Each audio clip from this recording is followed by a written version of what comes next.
যতগুলো digital device আছে, যেমন smartphone, camera, projector, computer, laptop, এগুলোতে শুধু তিনটি কালারই রয়েছে, রেড, গ্রিন, ব্লু। এই তিনটি কালারের মিশ্রণেই অনেকগুলো কালার তৈরি হয়। ফর এক্সাম্পল, এখানে যে ইমেজটি আপনারা দেখতে পাচ্ছেন, এটাকে 8 GB কালারে আলাদা করা হয়েছে। যদি আমরা এই তিনটি কালারকে আবার একত্র করি, তাহলে আমরা একটি কালারিং ইমেজ পেয়ে যাব। সিনেমাতে আমরা যে প্রজেক্টর দেখতে পাই, সেটা এই তিনটি কালারকেই মিক্স করার কাজ করে। কিভাবে, চলুন দেখি। প্রজেক্টরের মধ্যে একটি হাই পাওয়ারের লাইট ব্যবহার করা হয়।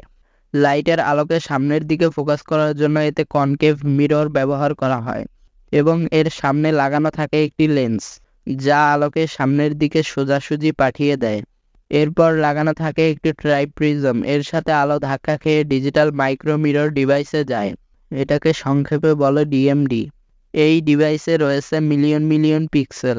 যদি আমরা এটিকে একটু কাছ থেকে দেখি, তাহলে আমরা এখানে পিক্সেলের জায়গায় অনেকগুলো মিরর দেখতে পাবো।